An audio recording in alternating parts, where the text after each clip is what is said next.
What's up, guys? Welcome to another edition of our Dynasty Spotlight series here at Masters Fantasy Football, the place for Dynasty Fantasy Football. Next up on our list, Amon-Ra St. Brown. This is a guy, we've loved him for a while, going back to his high school days. Didn't quite have the career at USC that we had hoped, but still a really good year. Going back to when he was coming out of high school, we thought this guy would be a first-round NFL pick. Fell all the way to the fourth round, the seventh pick of the fourth round, to the Detroit Lions. Right.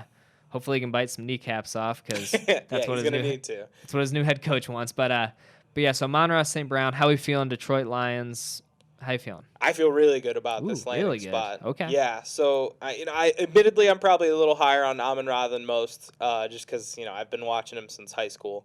And this is a guy that I think is coming into not a great situation, but for him as a fourth round pick, I don't know that it could get much better.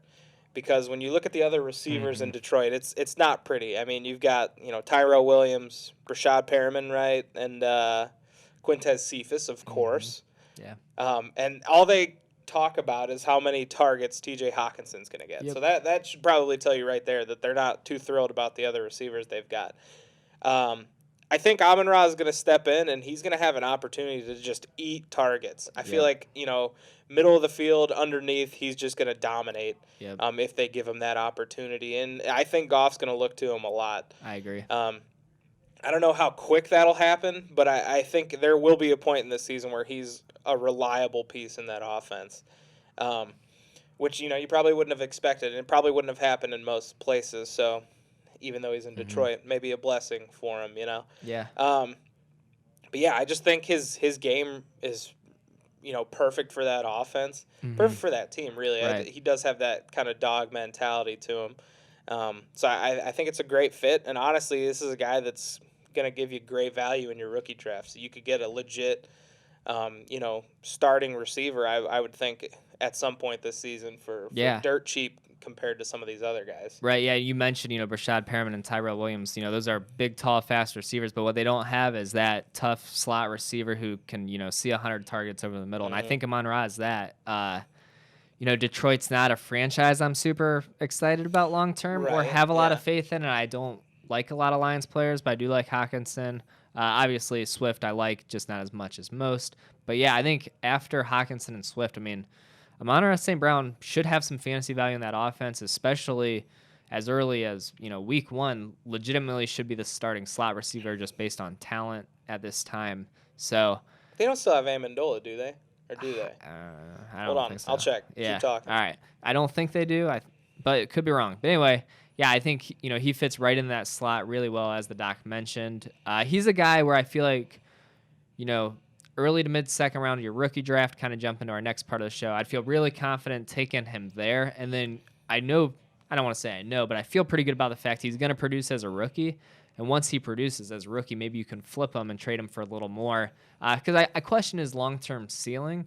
Yeah. But, you could say the same thing about a guy like Robert Woods. Oh, I question whether he can be a top-end fan. Well, guess what? He's been a really good fantasy receiver now for the last several years. So, yeah, I think sometimes the ceilings are overrated, Yeah. I like a nice hardwood floor just as much as a nice, painted ceiling. So yeah. Exactly. Do I ever think he's going to be like a legit stud fantasy receiver? No. But I think he's a guy that will probably be reliable and a guy that you can get away with starting and have it not kill you. Completely. Amendola is also a free agent, by the way. So nice. He should slot role is all his. Yeah. All right. So I said kind of early to mid-second round, probably more mid-second round for me in rookie drafts. Where do you see yourselves taking them? Yeah, I would say about the same. 2.5? Middle. Yeah, that's kind of what I was thinking. And he honestly he might go a little later than that too. So it's, again, like I said at the beginning, kind of a great opportunity to get a guy. Usually late second round, you're not getting a guy that's going to produce right away. Right. So the fact that you can get a guy who's as talented as Amon-Ra and then add in the fact that he's actually probably going to play a decent amount, that's solid. Solid value. Completely agree. Current NFL players. This gets tough with. Let's see. All right, I'm gonna give you one. Yes. Because this guy, I don't want to say similar, but a little similar in terms of glorified, really high-end slot receiver most of his career, put up a lot of numbers, but now he's getting to that age where he's kind of at his prime, and we don't know how much Jarvis Landry. Did you know I was going there? Yeah, I thought you Jarvis were. Landry or Amon-Ra. That's a tough one. I'm going to go Jarvis still Yeah. slightly. I think you could paint the picture and make the case, but I'm still going to go Jarvis. But I think that's a good kind of comparison for type of NFL career possibly. Yeah, I would think so. I think he's a little more athletic than Jarvis too, which is a positive. Mm-hmm. It's always crazy to me that Jarvis ran a 4.7. He doesn't seem that slow. But Amon-Ra ran in the 4.6s at his pro day, I think. Yeah, that's true. Yeah. But I still think he's... Right. Yeah, I don't know. Yeah. Anyway. Yeah, man. If you ran a 4.6 on your pro day, that's... Yeah. All right. Other NFL receivers. Let's see. Let's go with Sterling Shepard.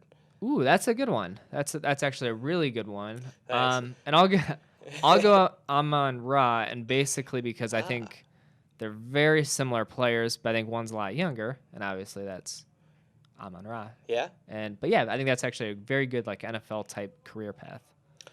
Yeah, I like that.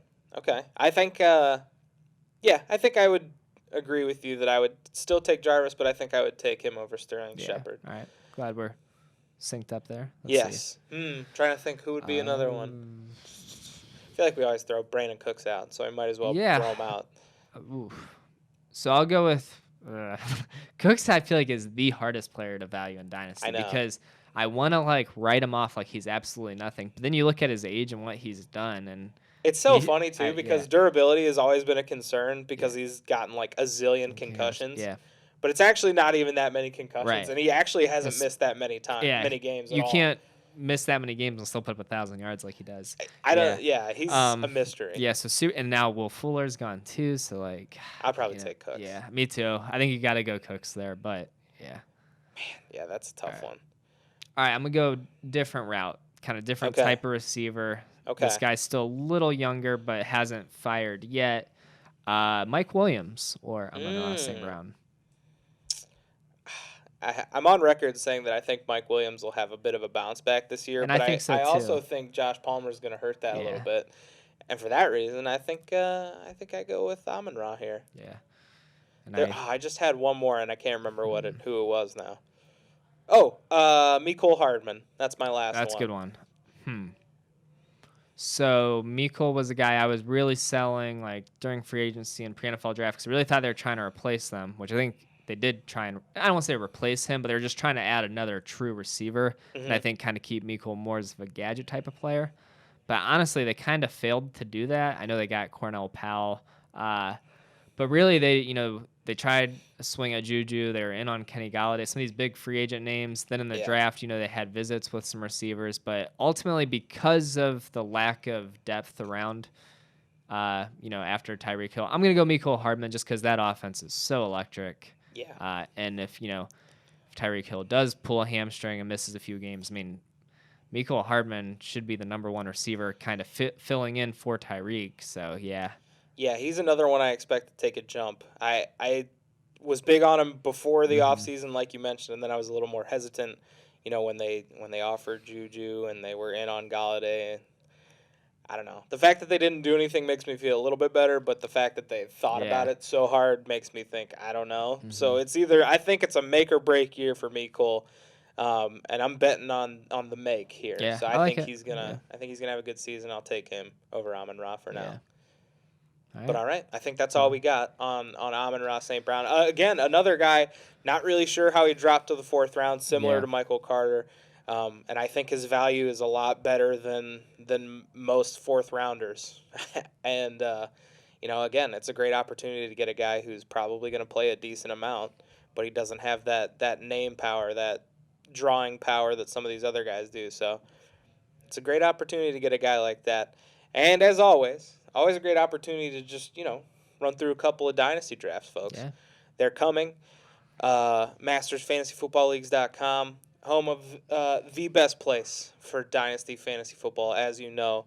The Great Orphaning is coming. Plenty of orphan teams will be available. And, just keep your eyes out for those. Previous owner paid your deposit on those. So, big opportunity to get in on some of those stacked teams. And there's quite a few stacked teams. So, go get yourself a team. Join the Masters family. As always, leave a like, leave a comment, subscribe to the channel, and Yeah, we'll see you next time. Thanks for listening, guys.